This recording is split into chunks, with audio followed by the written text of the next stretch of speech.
Hi, I'm Sylvia Leiner Shordike, the founder of the NeuroHorizons Experiential Movement learning programs in California and Europe. I want to share with you this video about a boy, at the time 6 years old. This boy has cerebral palsy, and when I met him, it prevented him from being able to sit in the vertical, to crawl efficiently, to stand, to focus, to lean through his arms and hands, to be communicative. He only had one word that he constantly repeated. I saw his potential right away, and I knew generally the kind of experiential movement lessons that he needed in order to go in that direction.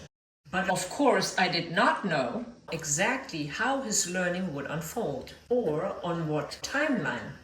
At NeuroHorizons, we first develop an embodied relational presence so we can better meet the child wherever they are in each moment. And then, in effect, we dance with the child to best elicit their unique learning process. So the mother took my NeuroHorizons program, and we had a wonderful teamwork, a collaboration with a wonderful outcome between her working with him at home and my private intensives, so that 2 years later he's starting to take the first independent steps and to be very communicative. So this video will show you a few examples of what the mother and I did with this teamwork and with neuroplasticity through experiential movement lessons. First, I want to note that this boy was a good candidate for the SPML surgery to release his very tight leg muscles and fascia. So I worked with him before the surgery and continued to work with him after the surgery so that he could fully integrate the benefits. Here you see his first intensive during the NeuroHorizons supervision group with my graduates. He's balancing over my thigh. It's very hard for him at that point to keep his head vertical, balancing over his spine. He constantly throws his head back. Also, you can see how difficult it is for him to organize his eyes horizontally and to focus his eyes. See how much his head is hanging back. And that is so relevant if you want to balance in standing or sitting.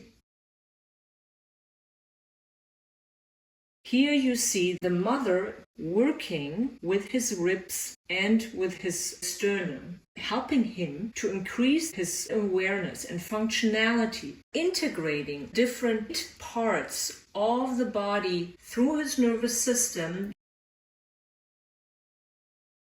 And here the mother is helping him lean more clearly through his hand into his arm and shoulder girdle, integrating the connection into the spine so he can actually sense that he can put weight through his arm into his hand. And you can see already how much more his head can stay in the vertical.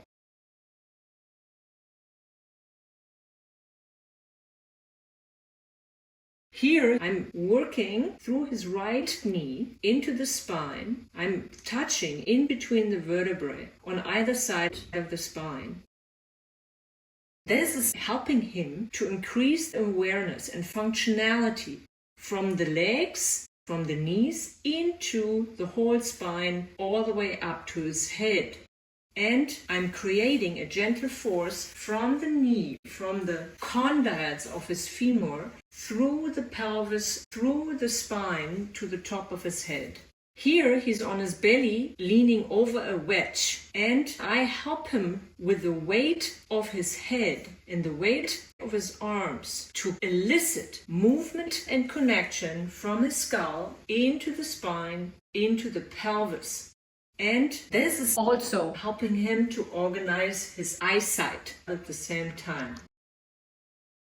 From the other end, I'm working through his feet, helping him to feel how he can bend his toes and where to lean through his toes in the most optimal way so that he can feel with that push he could lift the knee and straighten the leg.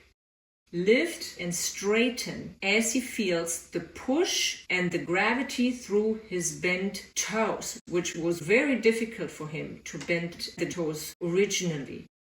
Here you see how much more his functionality is there of bending his ankle joint and how it moves into the pelvis very lightly. And here he leans in this position through his elbows, and you can see how much easier it is to keep his head in the middle and also to focus his eyes. Of course, these are just examples, but they're crucial. All of these seemingly little experiential movement lessons that the mother and I gave to this boy, they are integrating all the different parts of the body through the nervous system to achieve such complexity as independent sitting, standing, and walking. So now he's almost 9 years old.